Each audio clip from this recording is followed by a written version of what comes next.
Hi Lana, welcome once again to Learner's Coach.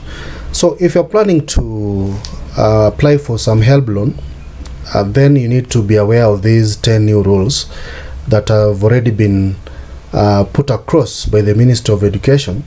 Now we need to be very careful when applying for the HELB loan because the requirements and rules keeps on changing.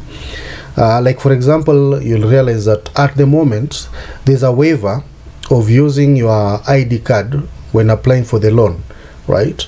But the rule states that you have to have your ID card. So there are quite a number of things that keeps on changing, and that's why I always try to bring on board all these particular changes that you need to adhere to in terms or when it comes to HELB loan application. Now these rules, some of them are familiar. Of course, we just need to reinforce them anyway so that we get our loan on time. And if you're watching this video at this particular time, remember the loan application has also been pushed, I believe, for 1 more month, so you can take advantage and go to the portal and apply at the issue of this particular video, right? Because you will be watching this video after 3 months and then that one will not apply. But anyway, let's stick to the rules, right? So if you are a first time loan applicant, these rules are really important for you. You could be, of course, an undergraduate who wants to join the university, or you are a first-time TVET student. You should be able to take these particular rules seriously. So let me just go to the first rule, which is very, very familiar. Again, I'll share this particular link so that you maybe read on your own, but for those of us who prefer listening, that's why I always try to convert whatever I've written into a video. The first rule is have a valid phone number. I created a previous video about HELB loan application and everyone was just asking about phone number. People say that, okay, my phone number has already been used, so I can't be able to. So you need to ensure that you have a valid phone number, right, before applying or beginning this particular application procedure. And this valid phone number should actually bear your name if you are 18 years and above, because this phone number is where they can always push the funds to you. They'll push the sum of the notification, so you need to have an accurate phone number. This idea of using one phone number this year, next time when you want to do subsequent application, you use a different one, should not apply. And when talk about valid phone number, you should also have a valid email address. All these go hand in hand, right? So mostly when you are applying for this particular HELB loan, they'll always send for you some kind of notification to your email. Especially if you're a subsequent applicant, you need to keep on checking your email for some kind of notification. So ensure that you have a valid email address. Then the other rule that they are emphasizing on is actually correct KCSE index number. You need to have a correct KCSE index number and the year the examination was done, and along with your current university or college details. This is very, very important. So don't use a fake KCSE number just with the intention of trying to get some loan, right? So what you need to understand with this is that the period, right, where this particular exam was done, that is the year, is very, very important, right? Together with the index number, especially for the KCSE, must be provided. The other rule that is currently being pushed is provision of national ID and Maisha card, right? So you have to confirm that you possess a national ID, and nowadays they are also reinforcing that you need to have a Maisha card. All this should be provided in form of a PDF, right? So ensure that you have one. So I know some people ask, but what if I am not 18 years and don't have a national ID? So that's where the birth certificate comes in, right?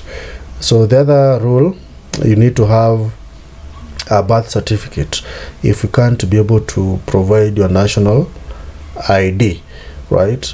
So that is the fifth rule. The sixth one you also need to submit a passport size photo, especially they should be in a JPEG or a PNG format. They should be clear, right, so that you are accepted.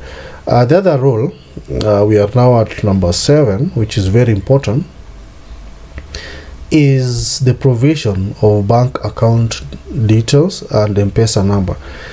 It's common knowledge that once we are successful with our application, the end result is that they should disburse the cash to our accounts. So that's the importance of having a good M-Pesa or a correct M-Pesa number, so that once you qualify for the loan, they can always send it to your M-Pesa number, or they can send it to your bank details. If you ask me, I'll prefer you provide your M-Pesa number because it's very convenient. You'll have the notification there and then, right? So kindly take note of that. Then we have another rule that actually applies to the people who are doing the inter-university transfer. So maybe you joined a particular university and you want to transfer to another university.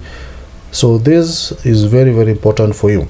So HELB also mandates that applicants notify the funding agencies. You have to notify the funding agencies if they transfer to a different university or college or change their courses, ensuring that their current email address is provided, right? So that is for those who want to do some kind of inter-university transfer. Then rule number 9, which is very, very important, update your biodata, right? You need to complete all your profile details, right? Provide some consent of collection of personal data. Then you can always submit your scholarship or loan request after your biodata has been updated. And when you're updating your biodata, there's a very crucial part, right, where you need to provide, or rather read, the terms and condition, right? Because the terms and conditions is a must for you to read and get to understand them before you proceed with your submission of this particular loan application. So those are the 10 most crucial new rules. Some of them are not new. It's only that they are emphasizing on this particular 10 rules so that you can have a successful loan application. Alright, so in summary, once you follow the rules, then these are the essential HELB loan requirements, right? Of course, just have them. I know something like KRA PIN might not be of a requirement, but it's important that you work along these. Have them ready. In case they want them, you can always provide them, like parents' photocopy of the IDs, right? KCSE and KCP results. If your parents are dead, provide death certificate. Those are things that you need to have. So for those of us who are wondering how to go about it, you are new and you want to apply your loan for the very first time, so go through this step.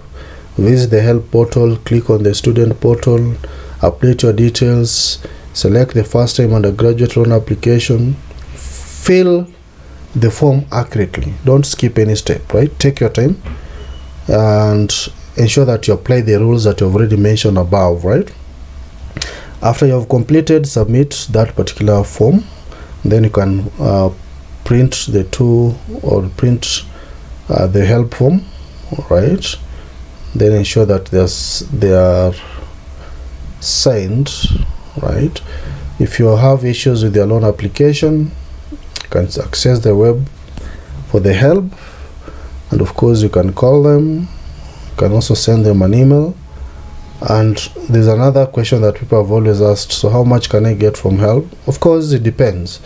With the current new higher educational funding model, things are subject to change, right?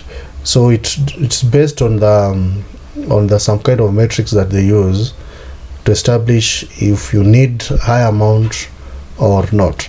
So just check your previous video about the new higher education funding model, I've already discussed about how much you can get from HELB. But for now, I think this is just some random figures, right? So should you find this information useful, ladies and gentlemen, always like the video and be part of this particular community by subscribing to our channel. All right, thanks.